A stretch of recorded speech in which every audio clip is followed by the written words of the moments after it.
السلام علیکم، welcome to قلم دان ناول تلاش خودی از قلم جیا راج مسکان علی، قسط نمبر 1۔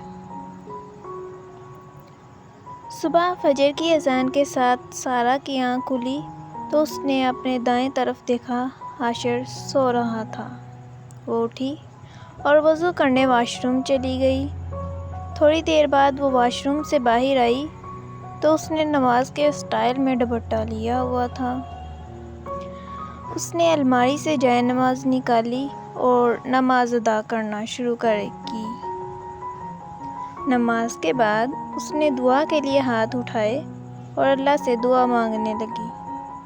دعا مانگنے کے بعد اس نے جائے نماز فولڈ کر کے الماری میں رکھی اور بیڈ کی طرف دیکھا تو حاشر ابھی تک سو رہا تھا۔ وہ کمرے سے باہر نکلی اور آہستہ سے دروازہ بند کیا تاکہ شور نہ ہو اور حاشر نہ اٹھ جائے، کیوں نہ کہ حاشر 8 بجے سے پہلے نہیں اٹھتا تھا۔ اس نے کچن کا رخ کیا اور ناشتے کی تیاری کرنے لگی۔ پہلے اس نے آٹا گوندھ کر سائیڈ پر رکھا اور پھر اپنی ساس کے لیے پرہیزی کھانا بنانے لگی۔ کھانا بنانے کے بعد اس نے گھڑی پر ٹائم دیکھا تو 8 بجنے والے تھے۔ اس نے کمرے کا رخ کیا۔ 8 بجنے والے ہیں حاشر، اٹھ جائیں نا ورنہ آپ لیٹ ہو جائیں گے، اس نے حاشر کو آواز دیتے ہوئے کہا اور ساتھ ساتھ کمرہ سمیٹنے لگی۔ حاشر اٹھ کر بیٹھ گیا اور موبائل اٹھا کر چیک کرنے لگا کہ کوئی میسج تو نہیں آیا۔ حاشر، آپ کے کپڑے میں نے واش روم میں لٹکا دیے ہیں، آپ فریش ہو کر آ جائیں، اتنے میں آپ کا ناشتہ ریڈی کرتی ہوں۔ وہ یہ کہتے ہوئے کمرے سے نکل گئی۔ پیچھے حاشر نے واش روم کا رخ کیا۔ تھوڑی دیر بعد وہ فریش سا باہر آیا۔ اس نے بلیک ڈریس پینٹ کے ساتھ وائٹ کلر کی شرٹ زیب تن کی ہوئی تھی۔ وہ سیدھا ڈریسر کے سامنے آیا اور بالوں میں برش کرنے کے بعد کمرے سے نکل گیا۔ سارہ، ناشتہ بن گیا ہے تو لا دو، حاشر نے ڈائننگ ٹیبل پر بیٹھتے ہوئے کہا اور فون یوز کرنے لگا۔ جی، بس لا رہی ہوں، سارہ نے کہا اور کچن سے نکل آئی۔ یہ لیں ناشتہ، سارہ نے ناشتہ ٹیبل پر رکھتے ہوئے کہا، جو کہ پراٹھا، سالن اور چائے پر مشتمل تھا۔ امی کہاں ہیں؟ حاشر نے ناشتہ کرتے ہوئے کہا۔ امی ابھی کمرے سے باہر نہیں آئی۔ اور سمن؟ وہ سو رہی ہے۔ بہو، میرا ناشتہ بھی لے آؤ، نائلہ بیگم نے کمرے سے نکلتے ہوئے کہا۔ جی، اچھا امی، لا رہی ہوں، سارہ کہتے ہوئے کچن میں چلی گئی۔ بیٹا، میری دوائیاں ختم ہو گئی ہیں، نائلہ بیگم نے حاشر سے کہا۔ جی امی، میں واپسی پہ لیتا آؤں گا۔ امی، آپ کا ناشتہ، سارہ نے نائلہ بیگم کے آگے ناشتہ رکھتے ہوئے کہا۔ اچھا امی، اللہ حافظ، حاشر نے ٹیبل سے اٹھتے ہوئے کہا اور آفس کے لیے نکل گیا۔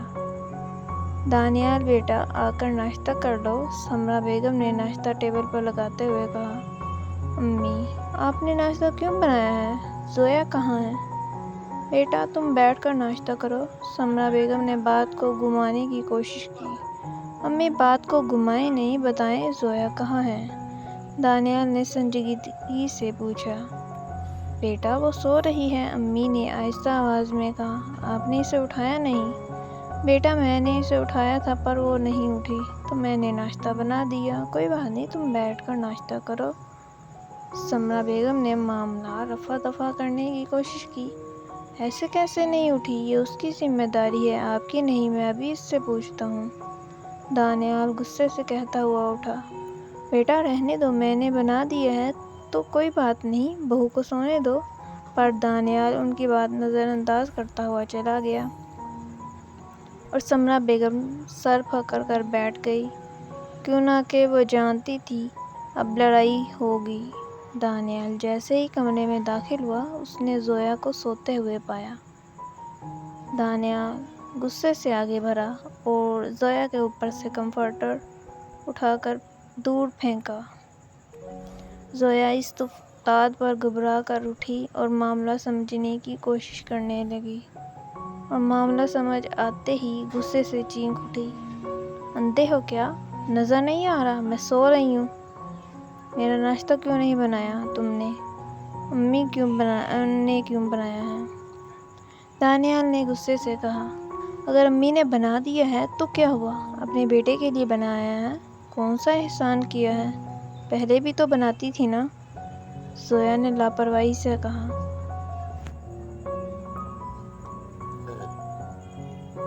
پہلے کی بات اور تھی، اب میری شادی ہو گئی ہے، تم میری بیوی ہو، میرا ہر کام تمہاری ذمہ داری ہے۔ بیوی ہوں تو کیا مطلب میں صبح صبح اٹھ کے تمہارے لیے ناشتہ بناؤں؟ مجھ سے یہ کام نہیں ہوتے۔ زویا نے غصے سے کہا، سارا دن تم کرتی ہی کیا ہو؟ گھر کے سارے کام ملازمہ آ کے کر جاتی ہے، تم نے صرف میرے لیے صبح کا ناشتہ بنانا ہوتا ہے، وہ بھی تم سے نہیں ہوتا۔ دانیال نے کہا، تمہیں کتنی دفعہ بتایا ہے مجھ سے صبح صبح نہیں اٹھنے ہوتا، تو کیوں میرا سر کھا رہے ہو؟ زویا نے غصے سے کہا، تم سے تو بات کرنا بھی فضول ہے، تو نہ کرو نا، میں نے کون سا کہا ہے کہ مجھ سے بات کرو؟ زویا کہتے ہوئے دوبارہ سے کمفرٹر لے کر لیٹ گئی، اور دانیال غصے سے بیگ اٹھاتا کمرے سے نکل گیا۔ بیٹا ناشتہ تو کرتے جاؤ۔ سمرا بیگم نے نعمان کو کمرے سے نکلتے ہوئے کہا۔ امی بھوک نہیں ہے، دانیال نے سمرا بیگم کے ماتھے پر پیار کرتے ہوئے کہا اور گھر سے نکل گیا۔ جاری ہے۔ Must like the videos and subscribe my channel.